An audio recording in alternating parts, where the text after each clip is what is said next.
Um nochmal auf die Seminare zurückzukommen, was da auch noch interessant wäre, finde ich, habt ihr da auch praktische Dinge gemacht? Also ich denke jetzt mal, was ich da so machen würde, wäre den Coanda-Effekt mal auszuprobieren, weil das sehr leicht ist. Oder habt ihr vielleicht ein Structural Differential gebastelt? Also habt ihr auch irgendwas Praktisches da gemacht? Jacques hat gemacht, in seinem Garten haben wir dann ein Aluminiumhaus gebaut, ganz aus Aluminium. Okay.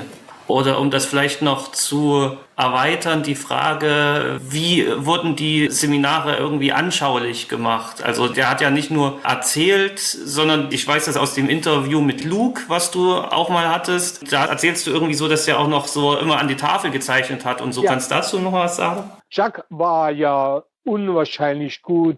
Hat ja unwahrscheinlich gut gezeigt. Wenn du mit Jacques zusammen warst und mit ihm zum Beispiel zum Kaffee gegangen bist, wir sind sehr viel ausgegangen essen. Wir haben ja niemals zu Hause gekocht. So sind wir immer ausgegangen zum Essen. Und wenn wir dann zu einem Restaurant gegangen sind, die hatten dann so Vorlagen aus Papier, auf die die Teller gestellt haben und Glas gestellt haben und das Besteck. So hat er dann die Papierbestellung genommen und dann auf die gezeichnet. Und da hat er vielleicht, wenn man da eine Stunde gesessen haben, und wir waren 4 Leute um den Tisch rum und jeder hatte so eine Papierbedeckung, da hat er die 4 Bedeckungen voll Zeichnungen gemacht. Dann sind wir da rausgegangen mit 4 oder 5 Zeichnungen, auf die er gezeichnet hat, oder hat vielleicht ein neues Architekturmodell probiert, sagen wir zum Beispiel ein Dom oder sowas, hat er auf was gedacht und dann hat er das gleich gezeichnet. Er hat immer gezeichnet. Wenn du mit ihm rausgegangen bist zum Essen, irgendwas überwann,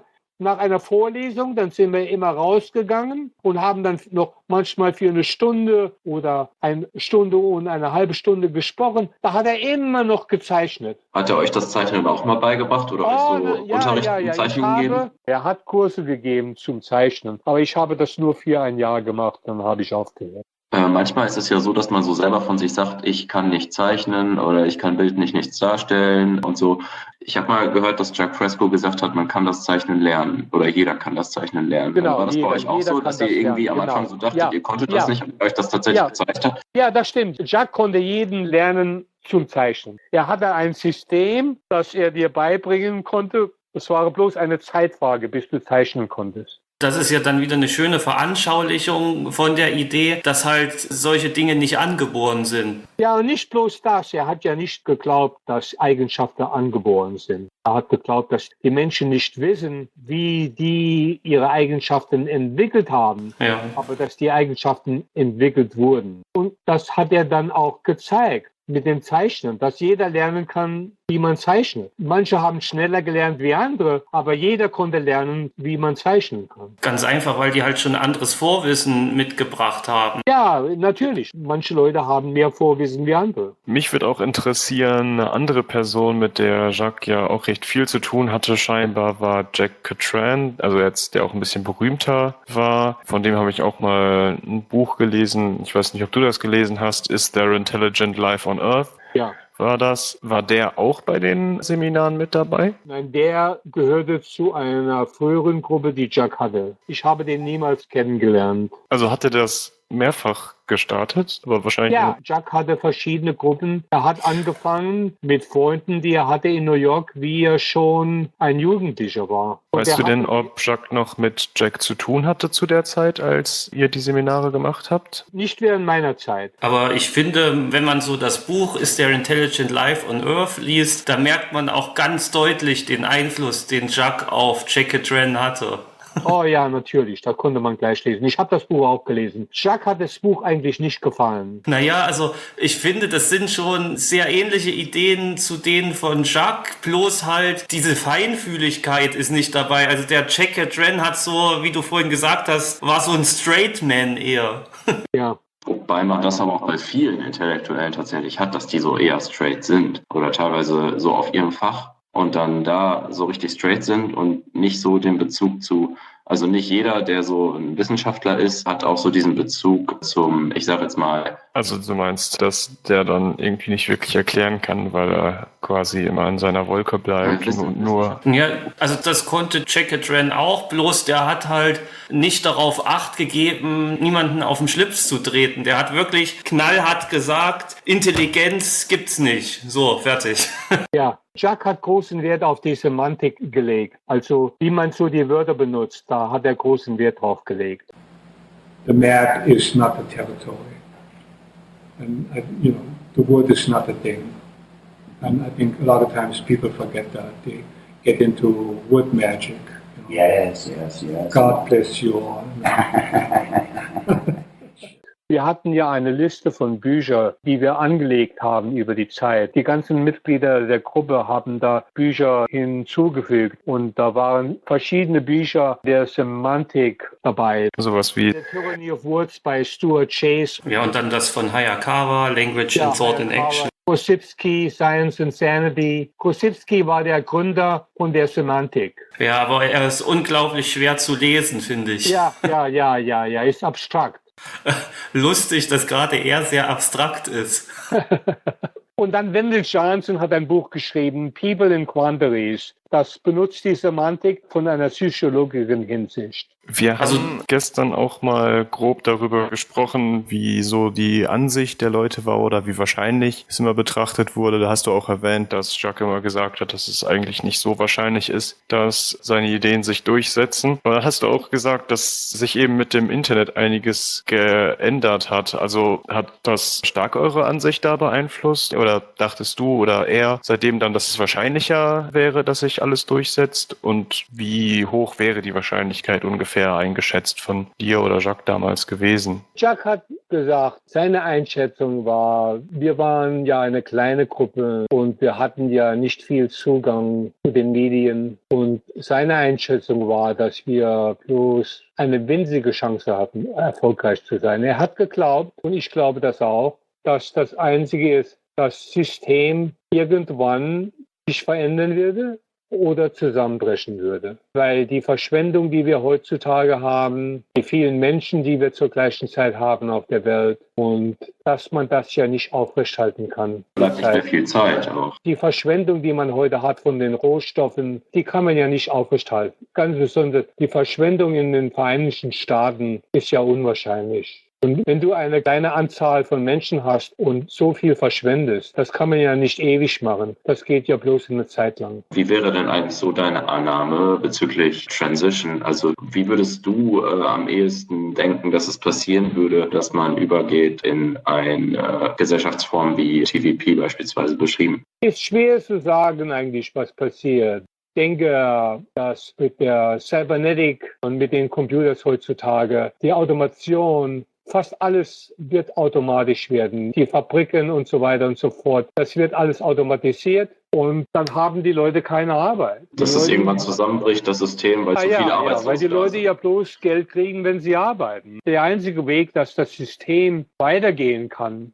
Wir brauchen ja nicht so viele Menschen mehr, wie das war vor Jahren, weil wir ja so viele Maschinen haben. Und die Automatisierung geht ja weiter. Man braucht ja nicht so viele Menschen mehr. In einem wirtschaftlichen Sinn ist das ja ganz unnötig heutzutage. Ja, dass irgendwann quasi die Produktion, die Kaufkraft um ein ganz Vielfaches übersteigt und dadurch das System dann irgendwann zusammenbricht. Ja, wenn man Computers directly mit Maschinen verbindet, wie in einer Cybernetic-Wirtschaft, dann braucht man ja die Menschen gar nicht mehr, um viele Sachen zu produzieren. Und wenn man die Menschen nicht mehr braucht, um die Dinge herzustellen, die wir brauchen, wo kriegen die denn dann Einkommen her? Wie versorgen die sich dann? Heute ist ja alles gebaut auf Einkommen. Wenn der Mensch kein Einkommen hat, dann ist er ganz auf den Staat angewiesen. Und der Staat bezahlt ja nicht genug, sodass die Menschen ein ordentliches Leben leben können. Und dahin gehen wir. Ne? Es wird ja alles mehr automatisiert. Viele Jobs, die wir haben, sind halt künstlich. Und die künstliche Intelligenz, die wir jetzt bauen, da brauchen wir die Menschen gar nicht mehr. Wenn da keine Arbeit mehr für Menschen ist, wie werden sich dann die Menschen ernähren? Kannst du vielleicht noch, falls man das überhaupt so generell sagen kann, irgendwelche Tipps geben, womit man sich vielleicht als erstes beschäftigen sollte, wenn man das besser verstehen will?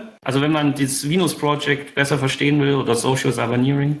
Wo soll man anfangen? Das ist eine gute Frage. Eines der Bücher ist Mechanization Takes Command bei Siegfried Gideon. Ich meine auch allgemein so das System, was der Jacques sich da ausgedacht hat, also diese ressourcenbasierte Wirtschaft, die basiert ja auf ganz, ganz vielen Pfeilern. Könntest du da irgendeinen rausgreifen, wo du sagen würdest, das ist jetzt der wichtigste oder mit dem sollte man anfangen oder ist das gar nicht so wirklich möglich? Da muss ich darüber nachdenken. Das kann ich dir nicht gleich beantworten. Ich habe noch kein Buch, das dir alles sagt, was man sagen muss. Man hat gar keine Wahl. Man muss verschiedene Bücher lesen und dann alles zusammenplastern. Vielleicht hängt es auch ein bisschen von demjenigen ab, der jetzt sich mehr damit beschäftigen möchte, weil der hat ja dann wieder anderes Vorwissen als andere Menschen und andere Interessen und der fängt dann vielleicht mit was ganz anderem an. Also der eine fängt mit menschlichem Verhalten an, der andere mit der Technologie. Die wichtigsten sind die ökologische Situation, in der wir jetzt leben. Zum Beispiel, da ist ein Buch, it's called A Green History of the World. It's the Environment and the Collapse of Great Civilization. Hat damit zu tun, dass die Menschen auf die Ökologie angewiesen sind, auf die Natur angewiesen sind. Wir sind ja bloß ein Teil der Natur. Und wenn wir die Natur verseuchen und vernichten, zum Beispiel, wenn wir die Atmosphäre vernichten, dann vernichten wir uns selber. Wenn wir nicht imstande sind, eine Gesellschaft zu gründen, die ökologisch funktionieren kann, ohne die Welt zu verseuchen und die Ressourcen zu zerstören, dann werden wir nicht überleben. Hast du dich auch schon mit Cradle to Cradle beschäftigt? Weil das fällt mir jetzt in diesem Zusammenhang auch noch ein. Das ist ein interessantes Buch. Ja, okay.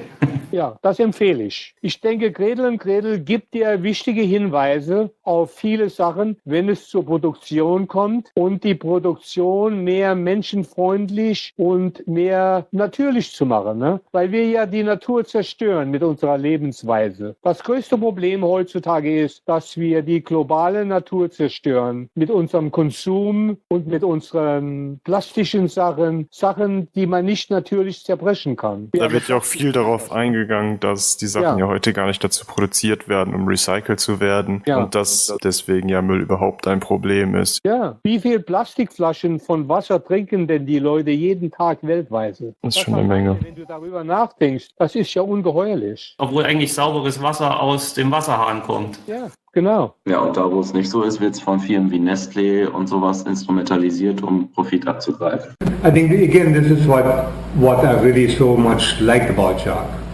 Jacques connected areas that you didn't see the connections prior. He would connect, the environment and what happens to the environment to the health of human beings. He would connect the education of a person, the values of a person, to their behavior and how that person was brought up in what society during what time. So he would try to, during his presentations, he wouldn't give you a specialized thing. He wouldn't talk, let's say, an hour about one specific thing, which of course is necessary in parts of science, that you take out a very small part of something. I think these are part of science we really still struggle with. And that is Jacques tried to point out, that today people are over-specialized. Today, if you want to be a heart surgeon, you know just basically about how the heart functions and what you can do about it. But of course, there's the whole body connected to that heart. This is what's missing in our society today to a certain extent, although there is no change in science too. That before science was over-specialized, physicists didn't talk to chemists, and chemists, didn't talk to biologists, and biologists didn't talk to anthropologists, and so you had all these different disciplines, but there was no overarching communication between them, and that, again, that what Jacques pointed out, is what is necessary today. That you draw all these different sciences together and then say, look, what sort of civilization that is sustainable can we create in the world? Yes. How can we get rid of scarcity? How can we create an environment that is healthy for humans to live in, that minimizes stress, that minimizes psychological dysfunction, you know. And so you have to start off getting rid of scarcity accordingly. You need to have people, their basic needs need to be taken care of first of all. They need to have enough to eat. They need to have adequate healthy housing. They need to have adequate, medical care. The children have to be educated in values that is supported not to an individual person, but to the group, to the society, to a world society. Yes. Because no nation today, regardless who they are, this whole idea that making America great again, that you can just look out for America, is a bunch of bullshit. Yeah, I agree. Because we cannot solve the world problems by ourselves. If the Chinese pollute the air and other people pollute the air or poison the water, we will suffer from that as well. Nobody is isolated anymore today. So you have to have a global approach, and that's what I also liked about Jacques. Jacques recognized very clearly that you need to move towards a united global system eventually. And this is another problem that we face today, because now, the world is still divided into nation states, and each nation state looks out for themselves or tries to look out for themselves. Everybody wants to export more things than they import, but that's impossible, And so then you have this military competition between Russia, China, and the United States now. Perceived, and yes. Billions and trillions of dollars go into all of this, and it is completely useless because you can't do anything with an intercontinental missile. Yes. You can't do anything with a tank. It's all waste. You can't use it for making people's life richer and better. or sustainable. Yeah, so the more money we waste on this international arms race that we are still engaged in, which we are now trying to go into space with, which is, absolutely insane. That needs to change. Human beings need to sort of, try to get together and to overcome these divisions. I don't think otherwise we will survive And that's what within the next 100 or 150 years. and that's what the Venus Project's all about. Yes, exactly. It's idea without borders, Yeah, Global approach. exactly. Exactly. Understanding that we're all It's wonderful, what Roxanne did, for instance, so far of having this international corporations of people from various countries cooperating voluntarily and without pay, without grade. Right. That to me is basically And the a very wonderful pretense- direction to go into. which is the very pretense of the Center for Resource Management. Yes. Noch eine andere Frage, du hast es ja selber auch schon gesagt, dass sich das Wissen halt immer weiterentwickelt und so.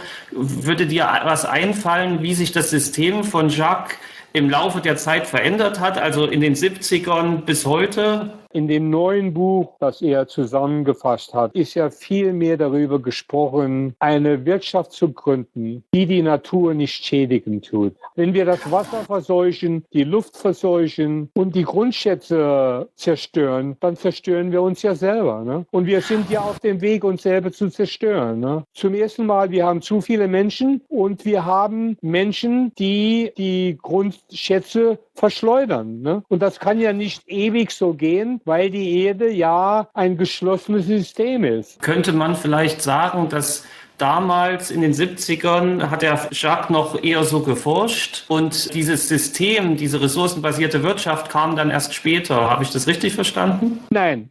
Er hat schon über die Dinge gesprochen, aber nicht so viel. Ne? In den 70er Jahren hat er viel mehr darüber gesprochen, über die Verseuchung der Natur, über die Bildung der Menschheit, über die soziale Struktur der Gesellschaft, dass man die soziale Struktur der Gesellschaft ändern muss, dass die Erde zu allen Menschen gehört und dass man die dann auch teilen muss unter allen Menschen, dass die Politiker nicht zustande sind, das zu verstehen, die haben keinen Hintergrund in der Wissenschaft und in der Ökologie. Die sind nicht imstande, das wirklich zu verstehen, was wir machen müssen. Ein Beispiel gegeben, wenn du auf ein großes Schiff kommst und das Schiff, das geht, sagen wir mal, von New York nach Hamburg, die wissen ja schon, wie viel Essen die brauchen, wie viel Wasser die brauchen, wie viel Treibstoff die brauchen, wie man das alles organisiert. Das ist ja schon alles getan, bevor du an Bord des Bootes kommst. Und du brauchst ja nicht zu dem Kapitän zu sagen, weißt du, wie du uns von New York nach Hamburg kommst? Der weiß das. Der weiß, wie er das Schiff kontrollieren kann, um das zu machen. Ganz im Gegensatz zu den Politikern heute. Genau, ja. Die Politiker, die wissen ja nichts über die Ökologie, die wissen nichts über die Wissenschaft, die wissen nichts über die Technologie. Was wissen die denn? Ich sehe auch dort ein Problem, dass die Politik, die ja immer unfähiger wird, Probleme zu lösen, immer mehr ins Hintertreffen gegenüber der Wirtschaft gerät, weil die Wirtschaft ist ja,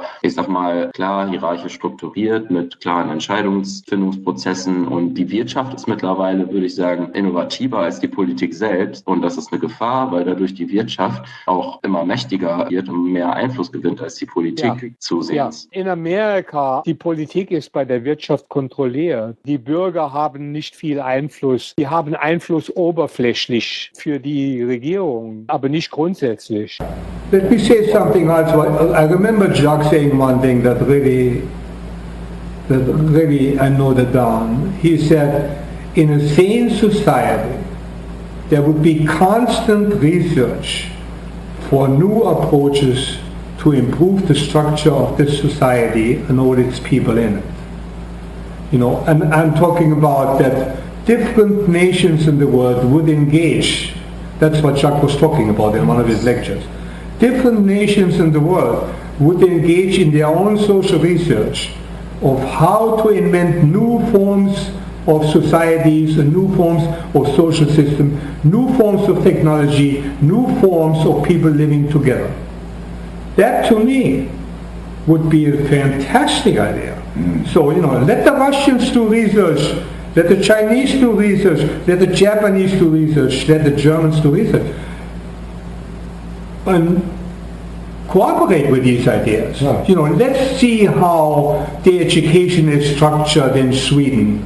Let's look at the child care centers, how they're structured in Japan. And the results. And see what their results are. See what results do they get with children. That technology. Exactly. Support that research. And if you see that, and if you see that their ideas are better, adopt them. Yeah. Du hattest auch schon angeschnitten, dass Jacques dann ja irgendwann in den 80ern nach Wien gezogen ist. Und dann hat sich ja die Gruppe so mehr oder weniger aufgelöst. Kannst du da noch sagen, wie das bei Jacques und Roxane genauer weiterging? Ich weiß nämlich zum Beispiel nur, dass sie dann eben die Gebäude da errichtet haben und sowas. Aber hatte dann auch noch da sich eine Gruppe organisiert oder wie ging das da weiter? Weißt du das? Ging nicht viel weiter. Ich war ja ein Mitglied von der Gruppe und zuerst haben wir Land gekauft. Wir haben 10 Äcker gekauft, ganz nah an Naples. Naples ist ja auf der anderen Seite von Florida, ist ungefähr 140 Kilometer westlich von Miami. Da haben wir Land gekauft und Jacques wollte er Land in Venus kaufen, weil er gedacht hatte, dass da weniger Beschränkung war, dass er da bauen kann, mehr was er will, ohne dass sich die Behörden darüber aufregen würden. Und das hat er dann gemacht.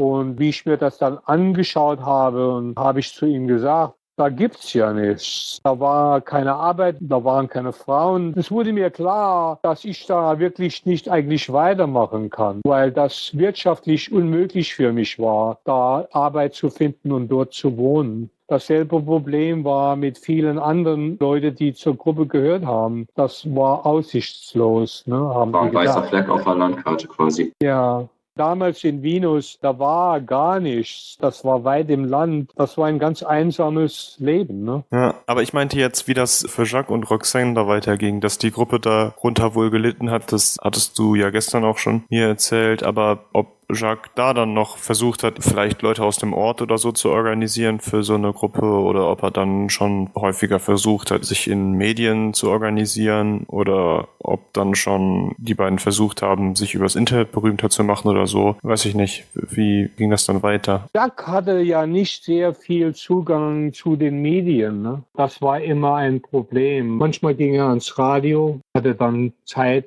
eine Ideen auszudrücken, aber er hatte sehr wenig Zugang zu den Medien. Ne? Man hatte ja keine Computers und kein Internet damals. Und weil er auch immer die Politik angegriffen hat und über das wirtschaftliche System gesprochen hat, dass das nicht funktioniert und dass das ungerecht ist, da hatte er wirklich gar keinen Zugang. Er war radikal. Als Da radikal war nicht viel abgestanden. Zugang zu den Medien. Es hat noch jemand gefragt, der heute nicht da ist, deswegen stelle ich einfach mal die Frage in seinem Namen. Der hatte so das Gefühl, dass in den 70ern relativ viel noch der Jacques in den Medien bekannt war und dass es dann in den 80ern und 90ern eher ruhiger wurde. Und ob du weißt, was da in 80ern und 90ern passiert ist, was der Jacques da gemacht hat in der Zeit. Jacques war dann mehr tätig in Venus und ist dann weniger rausgegangen zu den Medien. Er wurde auch älter und die Gelegenheit zu den Medien zu gehen waren viel weniger, weil wenn du in einer Großstadt wohnst, dann hast du eine größere Chance, deine Ideen breit zu machen, weil du hast ja Menschen, hast Studenten um dich rum. Wenn du zum kleinen Ort gehst wie Venus, dann hast du das ja nicht. Da war ja niemand da in Venus. Soweit ich weiß, in den 80ern und 90ern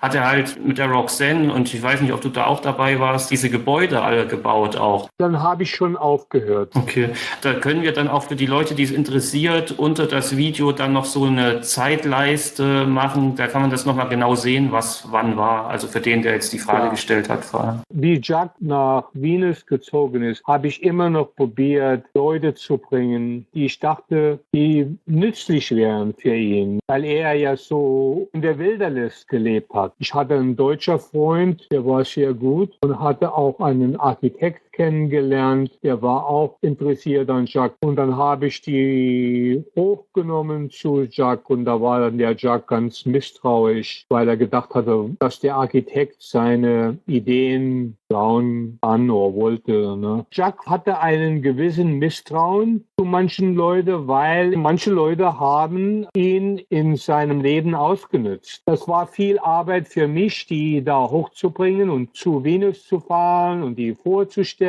Die waren alle sehr interessiert daran und Jacques ist gar nicht darauf eingegangen. Er hat zu mir gesagt, warum bringst du diese Leute hier hoch, bla bla bla bla. Und dann habe ich aufgehört, Leute dahin zu bringen. Bist du denn heute da noch irgendwie beteiligt? Hast du noch Kontakt zu der Roxanne zum Beispiel? Hello everyone, I'm Roxanne Meadows and I worked alongside of Jacques Fresco for over 40 years, helping to create a portion of what you see in the archives. Ja, ich habe Kontakt mit Roxanne. Das letzte Mal bin ich hochgegangen, kurz nach Jacques gestorben ist. Dann war ich nochmal da, habe mit ihr gesprochen, vielleicht vor ungefähr 4 Wochen. Und ich gehe normalerweise ein paar Mal im Jahr nach Venus. Habe mit ihr vielleicht vor 3 Wochen gesprochen. Habe zu ihr gesagt, dass ich gerne hochkommen wollte. Ich werde das diesen Monat vielleicht machen. Und wenn ich das nicht diesen Monat mache, dann mache ich das Anfang nächsten Monat. Jetzt hat hier noch jemand die Frage gestellt, wie deine Meinung zum Venus Project ist, aber ich glaube, das beantwortet sich ja jetzt schon mehr oder weniger selbst. Wenn du da regelmäßig hinfährst, kannst du ja nicht so eine schlechte Meinung davon haben. Die Ideen von Jacques haben mir sehr gefallen. Ich habe gedacht, dass er hatte gute Ideen, die waren kreativ,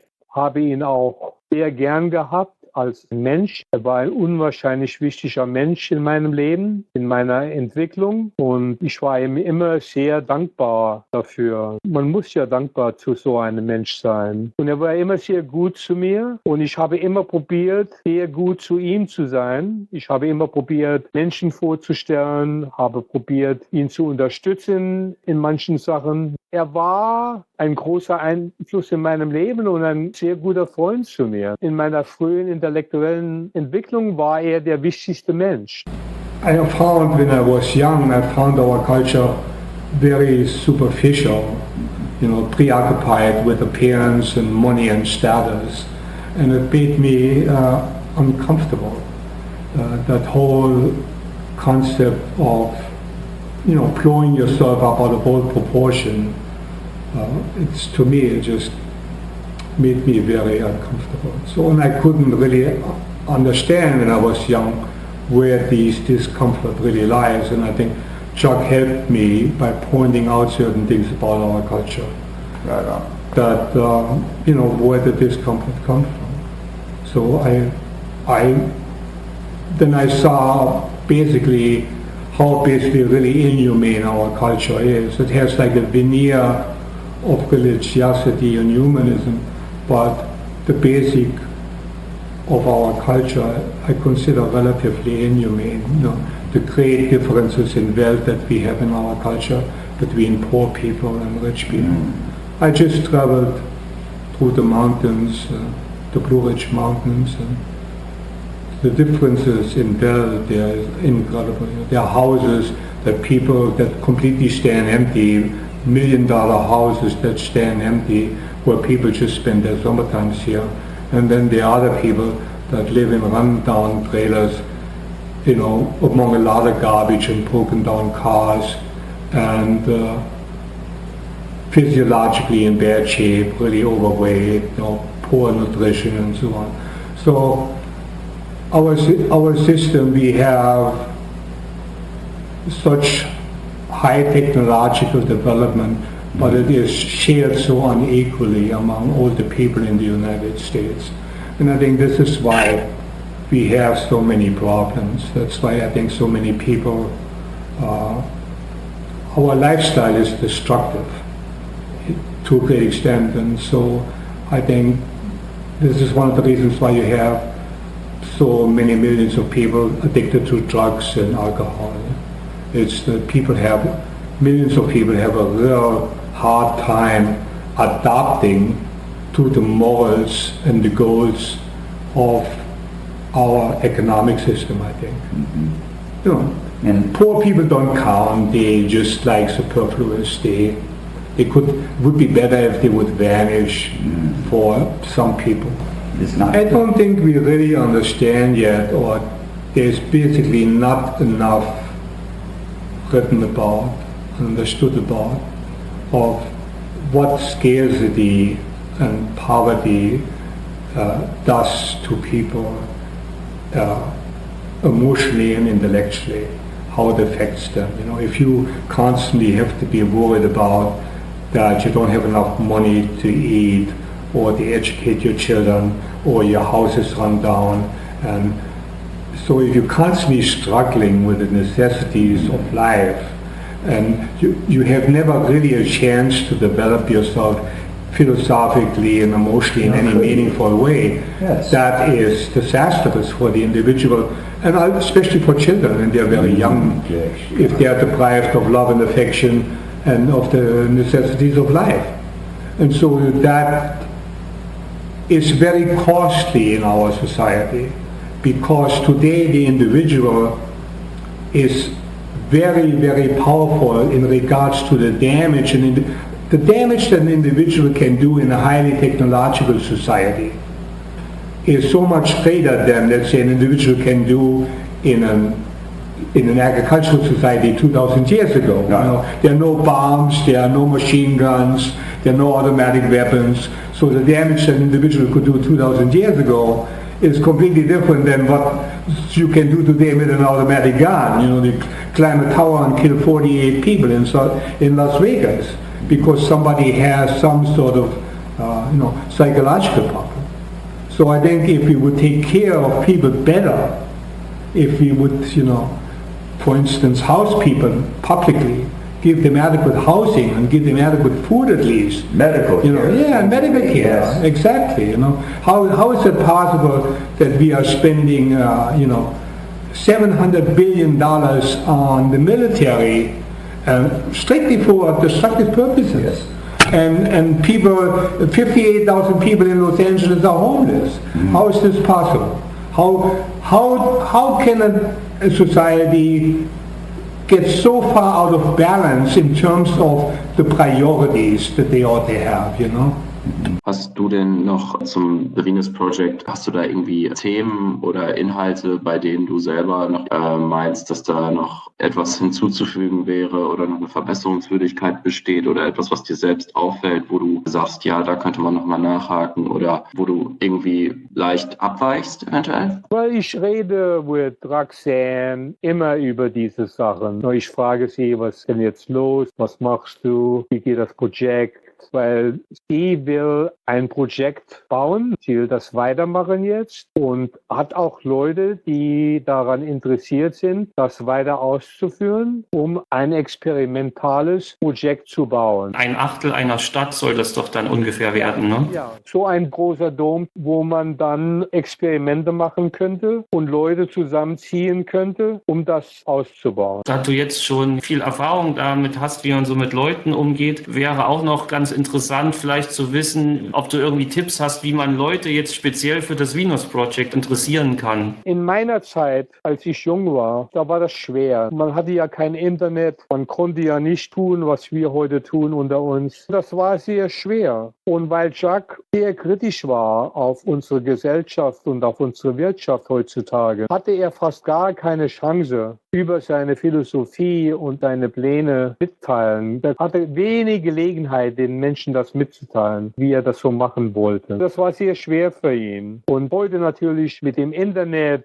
und mit den Medien, das ist ja ganz fantastisch. Ihr könnt euch das gar nicht vorstellen, wie glücklich ich bin, um das noch mitleben zu dürfen, was man am Internet lernen kann, wie man am Internet mit den Menschen sein Wissen teilen kann. Heutzutage kann man ja mit Menschen sprechen überall in der Welt. Also wie ich nach Amerika kam, das Einzige, was du von Deutschland vielleicht gehört hast, einmal im Jahr waren die deutschen Wale für 3 Minuten.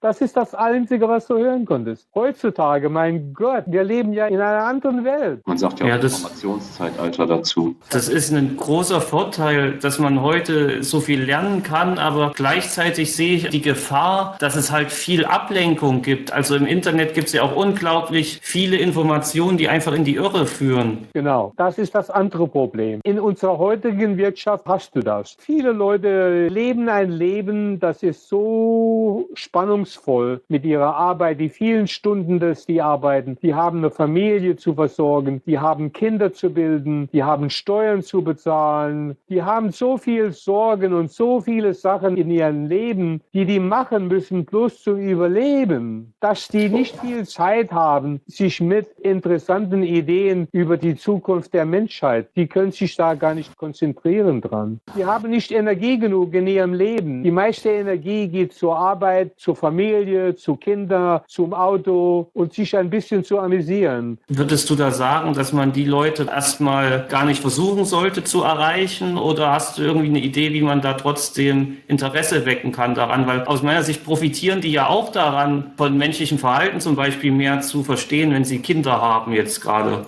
Ich probiere immer. Es spielt gar keine Rolle. Persönlich habe ich das mein ganzes Leben lang gemacht. Ich bin normalerweise ein sehr freundlicher Mensch. Wenn ich einkaufen gehe oder raus essen gehe, überall wohin ich gehe, normalerweise rede ich mit den Menschen, die um mich herum sitzen. Und dann probiere immer mit ihnen eine menschliche Unterhaltung zu haben und ihnen was zu sagen, das wichtig ist, was ich wichtig finde. Ich frage sie, für wen hast du gewählt? Wie denkst du denn über die Zukunft nach? Wie hat sich denn deine Welt verändert? Ich frage sie immer über ihr Leben, wo sie arbeiten, was sie interessiert dran sind und wie sie ihre Zukunft sehen. Das mache ich immer, wenn ich in die Öffentlichkeit gehe. Ich rede mit den Menschen über Ideen und probiere herauszufinden, wie sie denken, um besser mit ihnen reden zu können. Das habe ich mein ganzes Leben lang gemacht und mache das heute noch. Probiere immer mit Menschen über Sachen zu reden, die wichtig sind. Kein Klatsch. Wenn man jetzt zum Beispiel das Larry King-Interview von Jacques sieht oder von Jack Catran das Buch liest aus den 80ern, dann hat man das Gefühl, dass damals schon gedacht wurde, also mit unserer Gesellschaft, da ist es bald vorbei. Kannst du dir erklären, warum die sich doch noch so lange gehalten hat, unsere Gesellschaft? Die Technologie ist billiger und billiger geworden und die Produkte wurden billiger und billiger für die Menschen. Das hat dann die Menschen angeregt. Also die meisten Menschen, die haben einen schönen Fernseher, wenigstens in Amerika. Ne? Also ich spreche jetzt über Amerika und wahrscheinlich auch teilweise Europa, wo man größere wirtschaftliche Entwicklung hat. Aber die Entwicklungen, die man im Westen hatte, dass man Computer hat, Telefone hat, Autos hat. Und das Leben dadurch wurde auch viel interessanter. Die Leute, wenn man sagen, 100 Jahre, da gab es kein Fernsehen, oder sogar kein Radio. Die Leute mussten ihre eigene Unterhaltung machen. Heute hat man ja so viel öffentliche Unterhaltung, die Menschen stören beim Lernen. Wenn man zum Beispiel das Fernsehen anmacht, da ist ja so viel Ablenkung von allen Problemen, oder ins Kino geht. Da ist ja so viel zu sehen, dass die Leute nicht unbedingt Bücher lesen wollen über die Probleme, die wir in der Welt haben.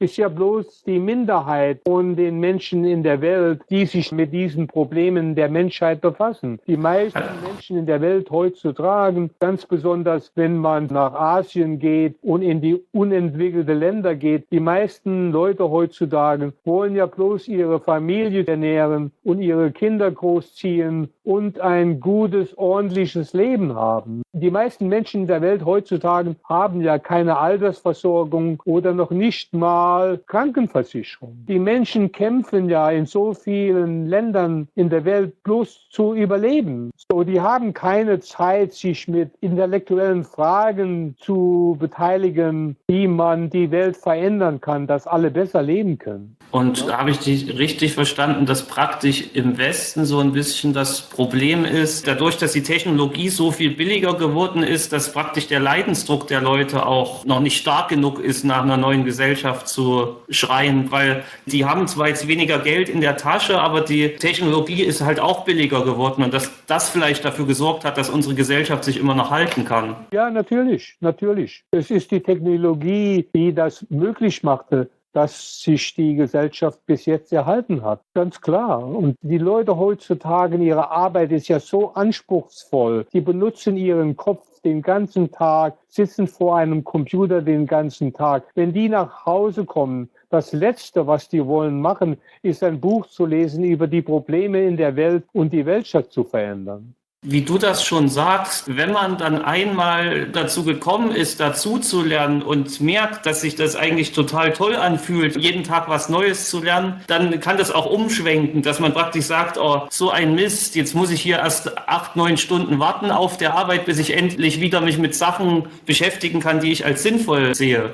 Genau, das ist sehr wichtig, weil der Mensch, der schaut ja nach einem Sinn im Leben. Wir wollen ja einen Sinn haben in unserem Leben. Wir wollen ja wirklich die Welt erklären. Die Religion war die erste Erklärung über die Welt und wie die Welt erschaffen war, die die Menschen hatten. Und die Religion dann wurde natürlich von der Wissenschaft abgewiesen.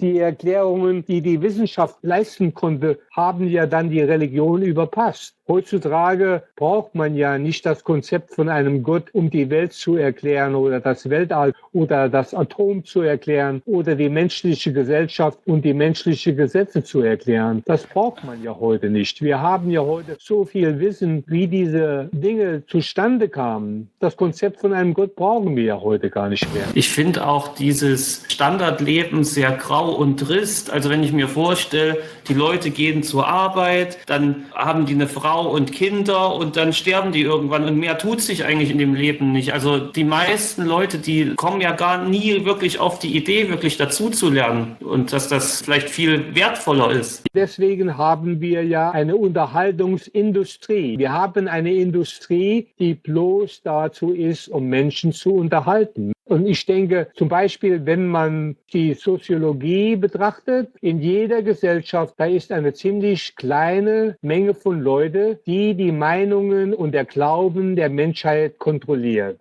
Und die Religion hat damit auch eine große Bewertung. Die Religion wurde benutzt, um die Menschen sittlich zu kontrollieren, dass sie keine bösen Dinge tun, dass sie nicht klauen und dass sie sich benehmen, wie der König oder der Fürst will. Mittlerweile wurde das auch so ein bisschen, die Religion, finde ich, schon vom Fernsehen abgelöst. Also wenn ich das so auf der Arbeit höre zum Beispiel, da unterhalten die sich dann wirklich darüber, was am letzten Abend im Fernsehen lief. Und da sind die alle der gleichen Meinung, mal extrem gesagt. Das Fernsehen wird dafür benutzt, dass die Menschen die gleichen Meinungen haben, dass die denken, dass die in einem System wohnen, dass das beste System in der Welt ist, dass es ihnen besser geht wie jemals, dass die Gesellschaft, in der die leben, gerecht ist und dass man die Leute, die die Gesellschaft kontrollieren, wählen kann und dass man eine Stimme daran hat, wenn man das verändern will, dass man das kann. Man muss bloß wollen. Und der Fortschritt, der durch Wissenschaft und Technik kommt, wird auch häufig so getan, dass das irgendwie an unserem Gesellschaftssystem liegen würde, dieser Fortschritt. Wird immer so gesagt, ja, guck mal, was uns der Kapitalismus alles gebracht hat und so. Was ich auch noch zum Fernsehen sagen wollte, was vielleicht auch ein großer Punkt ist, weswegen sich dann Leute nicht wirklich mit so anderen Gedanken gut beschäftigen wollen, ist ja nicht nur, dass sie diese Werte so als gut und richtig eingepflanzt bekommen sozusagen, sondern sie kennen ja auch schlicht und einfach gar nichts anderes. Es ist ja eigentlich an einem sehr schmalen Band von Variationen aufgebaut, was es so überhaupt an verschiedenen Sachen im Fernsehen gibt. Eigentlich leben ja alle im gleichen Gesellschaftssystem, haben die gleichen Interessen, ist irgendwie immer so Karriere und wie du auch schon gesagt hast, mit Familie und das ist dann eben das Leben gewesen.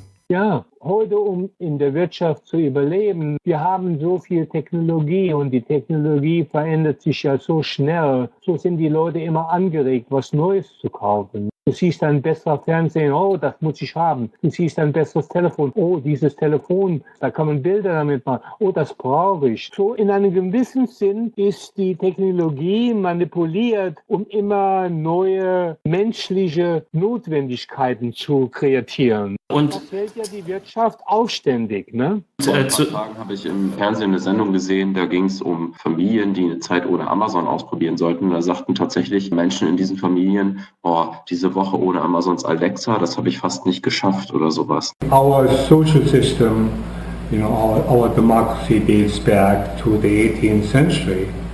And during that time, the fastest thing that we had was a buggy and a horse.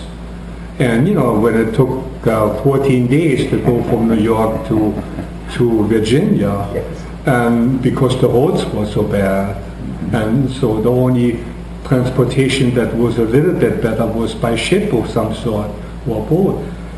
And today, information travels instantaneous from any point in the world to another point. And so I think that our system is outdated. It needs really an overhaul, a major structural adjustment. And I don't think that, and I'm generalizing now, that politicians, businessmen, people who studied like lawyers and judges and so on, who concerned mainly like the House of Representatives, they're mainly concerned with rules and regulations that they can write and restrict behavior and so on. Of an existing system. That is enough with the problems that we are facing today.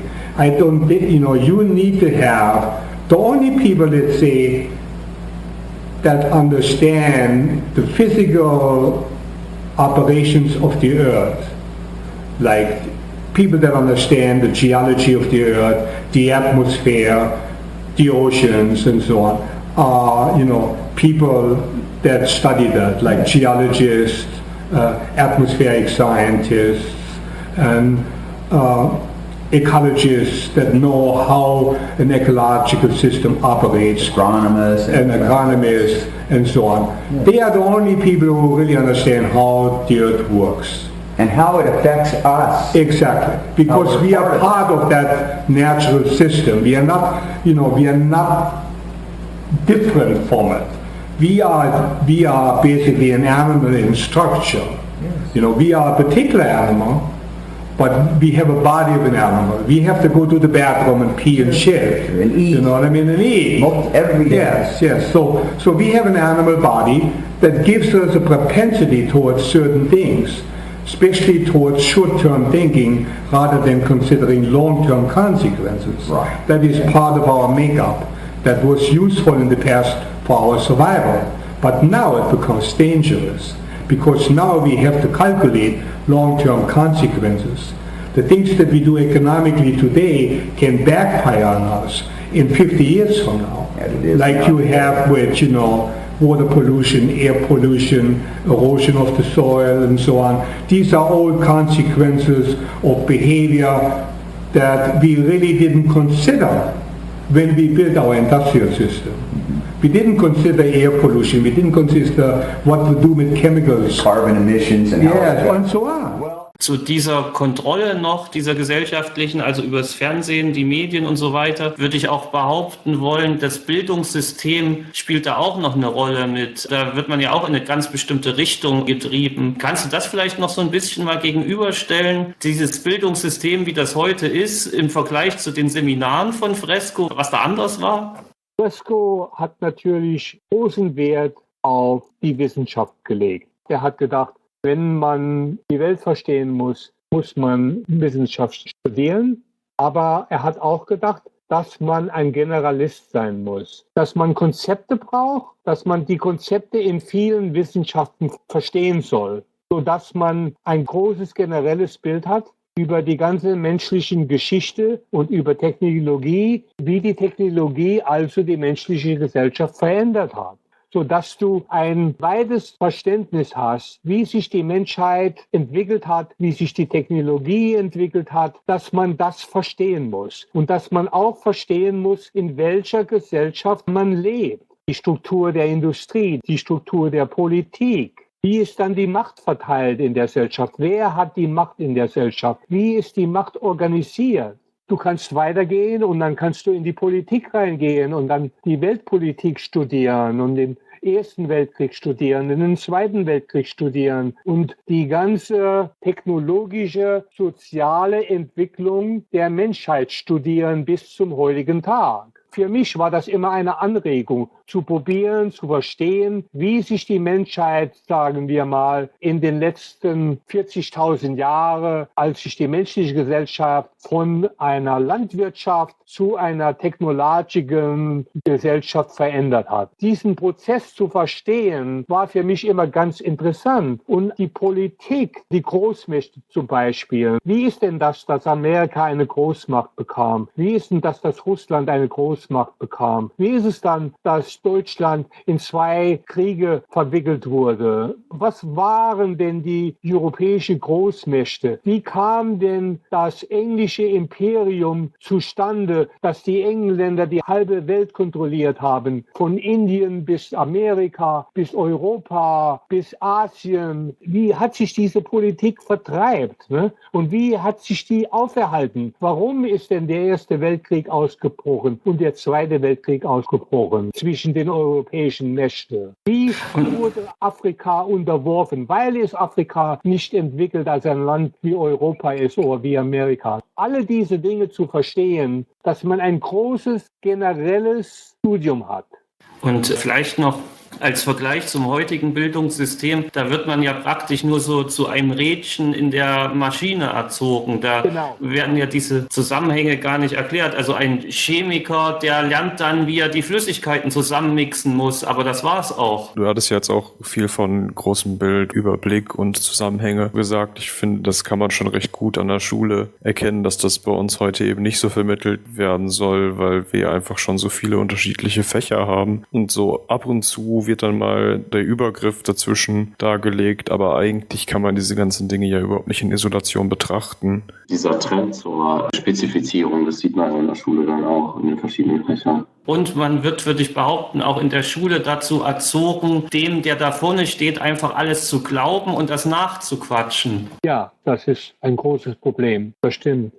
Die Bildung fängt an von dem Tag, da du geboren bist, bis der Tag, wo du stirbst. Die Bildung soll das ganze Leben lang gehen. Das muss man heutzutage schon machen. Und das große Problem heutzutage ist, da ist so viel menschliches und technologisches Wissen da, dass sich die meisten Leute, um sich ernähren zu können, spezialisieren. Und darunter leidet dann das Verständnis, das die Menschen haben. Die Menschen haben bloß ein klein wenig Wissen in ihrem eigenen Beruf und in ihren eigenen Studien. Sie haben keine Übersicht über die menschliche Geschichte, über die menschliche Entwicklung, über die Politik der großen Mächte, wie das jahrelang war, das Imperium von Rom und Griechenland und Persien. Die meisten Leute, die haben nicht genug Zeit und Energie, um diese Zusammenhänge zu studieren. Da braucht man Zeit dafür und Energie und muss sein Leben so anlegen, dass man Zeit dazu hat und Wille dazu hat, das alles zu studieren